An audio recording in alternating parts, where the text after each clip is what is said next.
Per gli studenti di questo liceo il nome di Peppino Impastato è divisivo perché politicamente schierato. Ecco perché appunto questa scuola in questo momento non cambierà nome. Liceo Santi Savarino, a distanza di qualche giorno dalla polemica sull'intitolazione dell'istituto a Peppino Impastato, gli studenti si chiudono a riccio, non vogliono esporsi ulteriormente. Su 1335 alunni del liceo, ben 977, il 73%, ha votato contro l'intitolazione della scuola a Impastato, il giornalista militante di Democrazia Proletaria assassinato dalla mafia nel 1978.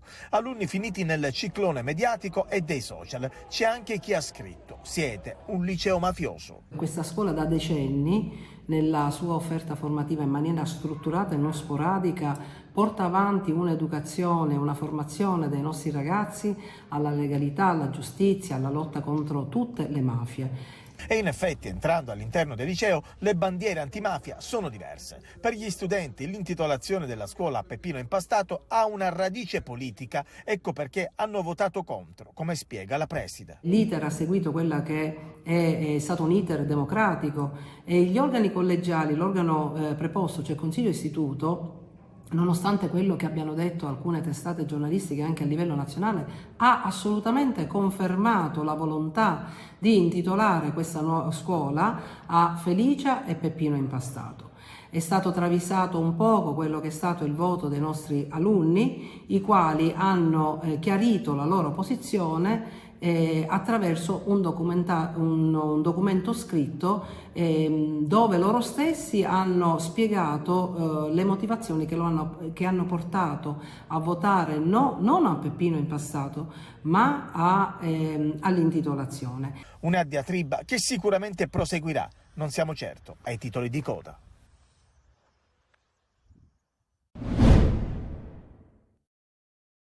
Paura al Policlinico di Palermo, dove è crollata una parte del controsoffitto della terapia intensiva cardio-toraco-vascolare.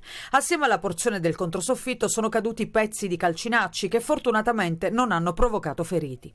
Il crollo è avvenuto infatti in un'area dove non c'erano pazienti. Le persone ricoverate sono state trasferite altrove. La direzione sanitaria ha informato che temporaneamente è stata sospesa l'attività cardiochirurgica al 118 agli ospedali cittadini e che eventuali casi urgenti dovranno essere indirizzati verso altri nosocomi. Nel frattempo saranno garantiti solo i pazienti interni con il supporto delle altre terapie intensive del Dipartimento di Emergenza Urgenza. Sulla vicenda si registra l'intervento del commissario straordinario dell'azienda ospedaliera universitaria Maria Grazia Furnari, che rassicura sul ripristino delle condizioni di piena sicurezza e agibilità dei locali interessati al fine di garantire l'incolumità del personale e dei pazienti. I tecnici hanno constatato, aggiunge Furnari, il deterioramento di una parte del controsoffitto e, terminate le verifiche, inizieranno i lavori di rifacimento. 3 piazze di spaccio interconnesse tra loro, un giro d'affari di 20.000 euro al giorno, 41 arresti, oltre 300 poliziotti impegnati. Questi i numeri dell'operazione Locu, che prende il nome della zona di San Cristoforo, storicamente presidiata dal clan Cappello Bonaccorsi, cosca che viene smantellata dall'ennesimo blitz antimafia. I reati ipotizzati, a vario titolo e con differenti profili penali, sono di associazione mafiosa, traffico di stupefacenti, porto di armi da fuoco, spaccio di cocaina, crack, marijuana ed hashish. L'indagine, avviata nel maggio 2020 e conclusa nel settembre 2022, ha permesso di ricostruire l'organigramma della struttura criminale che si avvaleva di persone di elevato spessore, ma anche di una fitta rete di pusher. A capo dell'organizzazione c'era Nicola Tomaselli, 48 anni, che vedete in azione in queste immagini mentre riceve 1 chilo di cocaina che poi verrà lavorata in un'abitazione di via Testulla prima di essere immesso sul mercato. Immagini inequivocabili che inchiodano alle proprie responsabilità gli indagati. Il resto lo hanno fatto gli agenti sotto copertura che hanno vestito i panni di assuntori per entrare in possesso e poi analizzare la sostanza stupefacente. Il gruppo dei capi, oltre a Tomaselli, era rappresentato da Salvatore Marino, inteso Ciaccia, e Francesco Cultraro, che si alternavano per gestire la fiorente piazza di spaccio tra le vie Testulla, Bonfiglio e delle Calcare. Hanno rifornito un numero non indifferente di acquirenti assuntori che potevano rivolgersi lì e trovare sostanzialmente qualsiasi cosa, quantomeno una vasta scelta di sostanze stupefacenti che andavano dalla cocaina al crack, ma non mancava la marijuana e l'hashish. Nel corso dell'operazione, conclusa all'alba, sono state sequestrate droga ed armi.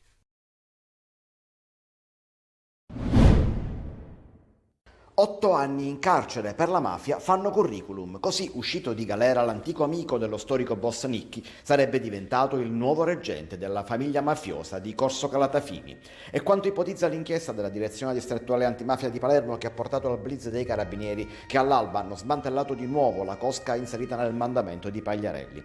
Nel corso dell'operazione chiamata Roccaforte 2 è tornato in manette Paolo Suleman, l'amico di Gianni Nicchi, già finito in carcere nel 2011 nel blitz denominato Ibris, che azzerò il mandamento mafioso di Pagliarelli. Suleman ha finito di scontare una condanna a 8 anni e sarebbe tornato a occuparsi soprattutto di estorsioni. Sarebbe proprio lui il nuovo reggente della famiglia. La procura di Palermo ha chiesto e ottenuto l'arresto in carcere anche per Rosario Leonardo e i domiciliari per Giuseppe Marano. Il provvedimento restrittivo scaturisce dalle estorsioni a tappeto documentate dalle indagini condotte dal 2021 al 2023 su delega proprio della DDA di Palermo, guidata da Maurizio De Lucia. La prima tranche dell'inchiesta condusse nel gennaio del 2023 all'arresto di 7 persone nel corso dell'operazione Roccaforte, ma la cosca si riorganizzò subito sotto la guida di Suleman. Dalle intercettazioni è immediatamente emerso il ricorso sistematico alle estorsioni, una pressione crescente sui commercianti nelle festività natalizie e pasquali, tutto per controllare il territorio ma anche per fare cassa. I soldi servivano all'organizzazione nel più antico dei sistemi mafiosi per il mantenimento degli uomini d'onore detenuti e delle loro famiglie, quale espressione del più ampio obbligo di mutua assistenza fra i consociati alla mafia. Una cosca dai valori antichi, quella di Cosa Nostra di Corso Calatafimi. Durante le indagini i carabinieri ricostruiscono anche il pestaggio con una mazza da baseball di uno dei picciotti della stessa cosca, colpevole di aver tradito la moglie, un comportamento inaccettabile nel patriarcato mafioso.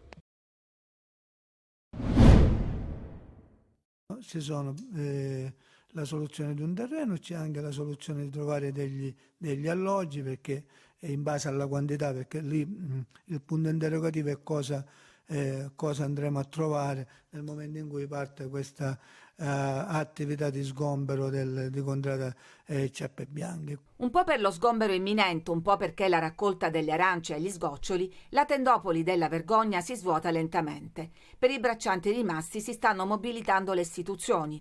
2 comitati convocati dal prefetto di Catania hanno vagliato varie soluzioni per dare un tetto dignitoso ai migranti sfruttati dai caporali. Qui c'è il terreno individuato dall'amministrazione, siamo abbastanza lontani dal comune, in contrada Currone, 5 chilometri dal paese, quasi al confine con Ragalna. Qui c'è una fonte d'acqua dove i paternesi vengono a prendere l'acqua e oltre questa recinzione c'è l'area che dovrebbe ospitare i braccianti. Una soluzione che non convince l'opposizione di un consiglio tutto di centrodestra. Non hanno la possibilità di prendere i pasti alla bisaccia del Pellegrino, dove 150 extracomunitari oggi vengono serviti, e nello stesso momento non hanno nemmeno attività commerciale ove andare a comprare la spesa per loro stessi. Di conseguenza è come abbandonarli in luoghi molto lontani dalla città. Fratelli d'Italia suggerisce di allestire questo supermercato abbandonato da decenni, che si trova a pochi passi dalla polizia municipale. La battaglia si sposta in Consiglio Comunale. Ieri seduta straordinaria e urgente aperta alle forze sociali, dove si è ricordato anche l'omicidio di un bracciante per pochi euro. Ho detto una, è un ragazzo di 26 anni che è stato coltellato brutalmente. No propaganda, no frasi assolutamente scontate, non soluzioni che stanno soltanto sulla luna, ma praticità e pragmaticità rispetto a quella che deve essere una soluzione intanto tempestiva, seppur deve essere temporanea, e una magari più corposa, più dettagliata, che possa essere a lunga gettata. Sul lungo termine, ricordano i sindacati, è venuto in soccorso il legislatore. Un commissario di governo per le aree dove insistono questi fenomeni di caporalato, che finanzia anche la costruzione di strutture di lavoratori che vengono qui a lavorare durante il periodo stagionale.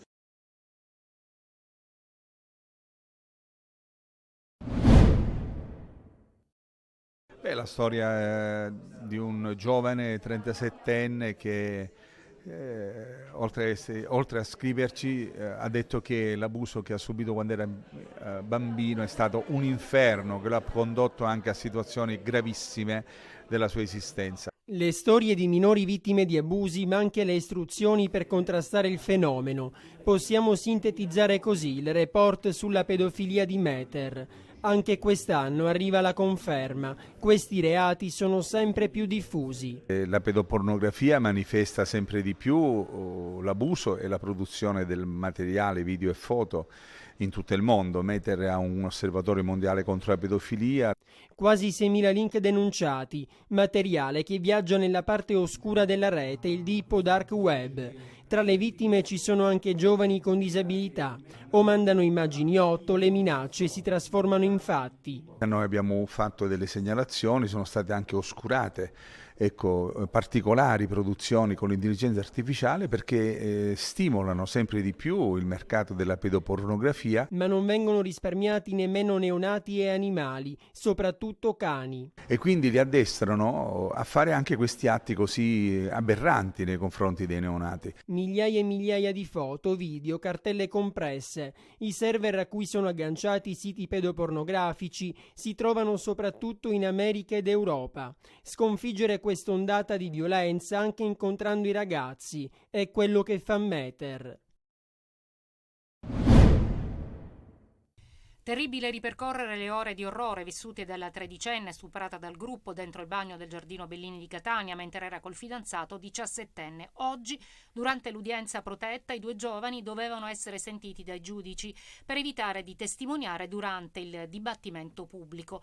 Tutto però rinviato per un vizio di notifica ad un legale dei 7 egiziani fermati accusati delle violenze. I ragazzi protagonisti passivi della triste vicenda del 30 gennaio, la Villa Bellini, ovviamente erano già fortemente provati. Oggi hanno dovuto attendere dalle 9 alle 12 senza che si è potuto procedere all'incidente probatorio. Il mio assistito ovviamente non è stato benissimo, ha avuto un forte stress, un disturbo appunto post-traumatico. Quello che si è preso fino adesso dalle indagini è che il gruppo di Gli Egiziani avrebbe accerchiato i ragazzi all'uscita dei bagni di Villa Bellini, vicino all'ingresso di Piazza Roma.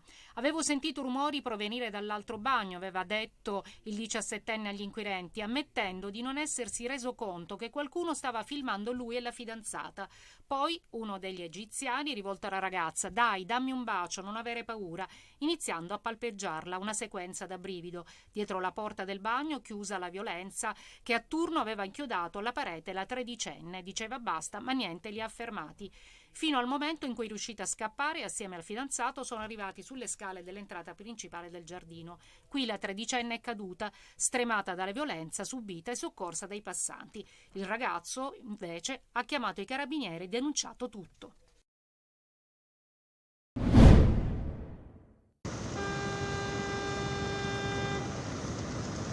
Sa che è successo? Perché dalle 8:30 che siamo qua incolonnate. Cosa è successo? Perché 2 ore e mezza diventa veramente improponibile. Vai. Da dove arriva? Da Cireale. Nessuna comunicazione e nessuna informazione. Gli automobilisti catanesi questa mattina si sono ritrovati nel bel mezzo di una tempesta perfetta, anzi di un traffico paralizzato. Il motivo principale sta nella chiusura dell'imbocco della diramazione dell'autostrada A18 da Canalicchio in via Pietra dell'Ova a Catania, ma la concomitanza con altri lavori stradali in via Santa Sofia e in via Barriera del Bosco per la bitumazione del manto stradale ha causato un blocco totale del traffico che ha riguardato a più ampio raggio tutta la città e i paesi etnei. Questo solo per lo svincolo di Canalicchio chiuso? Complimentoni vivissimi. Lunghe code si sono formate sia in zona Canalicchio, su via Carnazza e sulle strade parallele, completamente bloccata dalle 7:30 del mattino la circonvallazione, lo vedete. E da dove arriva? Una traversa di via Vincenzo Giuffrida. Dovevo andare al lavoro, sono fermo qui da 1 ora e mezza praticamente. A peggiorare la situazione, un tamponamento avvenuto intorno alle 8 tra 4 auto in coda sull'asse dei servizi in direzione Catania Sud, svincolo Zia Lisa. In mattinata intanto è stato chiuso anche l'ingresso nella diramazione A18 di via Nuova Luce. Questa informazione non vi è arrivata? No, assolutamente. L'ANAS non aveva comunicato a nessuno, nemmeno ai sindaci dei comuni direttamente interessati, la data di chiusura dello svincolo. I lavori andranno avanti fino al 31 maggio. Sicurezza stradale, questa sconosciuta a Catania, dove attorno all'aeroporto Fontana Rossa intere aree sono in balia della vegetazione, rigogliosa quanto incolta. Non servirebbe alcun commento alle immagini che vi mostriamo, Gli enormi cespugli invadono una corsia, costringendo gli automobilisti ad oltrepassare l'invisibile doppia striscia continua, con il serio rischio di scontrarsi frontalmente con i mezzi che provengono dalla direzione opposta. Sono innumerevoli messaggi alla nostra linea di WhatsApp al numero 342 74 55 005 con oggetto la desolante situazione della stradale Primosole e di via San Giuseppe l'Arena, che ricadono nella sesta municipalità. A fronte di decine di segnalazioni di cittadini esasperati e preoccupati, si registra il silenzio e l'immobilismo degli organi competenti. Possibile che nessuno veda una siepe così folta? Sembrerebbe il condizionale d'obbligo che il comune di Catania abbia intimato ad alcuni proprietari dei terreni privati di provvedere alla scerbatura, ma a giudicare dai filmati nessuno si è mosso e sono passati tanti mesi. Intanto l'enorme cespuglio cresce e cancella ogni cosa, dal guardrail ai segnali stradali, per non parlare dell'emergenza incendi, con la fitta vegetazione che potrebbe favorire l'innesco dei roghi. Si parla tanto di prevenzione, ma solo sulla carta, visto che nessuno interviene. Il pericolo è sempre dietro l'angolo. Di fatto, oggi, chi sbanda e finisce fuori strada almeno vedrà attutire il colpo dai cespugli, ma non è certo una magra consolazione.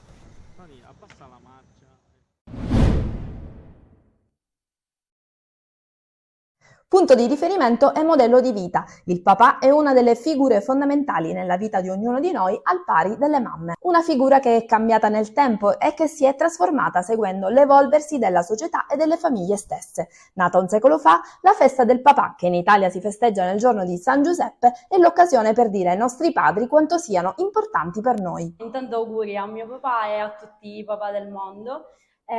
Soprattutto perché il papà è una figura importante nella propria vita, è un esempio da seguire. Auguri a tutti i papà del mondo e soprattutto al mio. Ciao papà. Sono diventato nuovamente papà dopo 14 anni ed è una bella felicità, anche perché a 50 anni si provano tante altre belle emozioni che magari a 20, a 30 non si possono provare. Ve lo auguro a tutti. È una delle cose più belle che abbiamo, diventare genitori. E se non tutti trovano le parole giuste per esprimere un sentimento, arrivano in soccorso le poesie, che oggi tutti i bimbi dedicheranno ai loro padri, ma c'è anche chi sceglie di regalare un fiore. Il fiore che viene collegato alla festa di San Giuseppe è il giglio, anche perché secondo la credenza cattolica la Madonna, quando vide San Giuseppe con un giglio, decise di sposarlo. Il giorno di San Giuseppe si celebra anche a suon di zeppole, i bignè con crema pasticcera dalle origini tutte napoletane.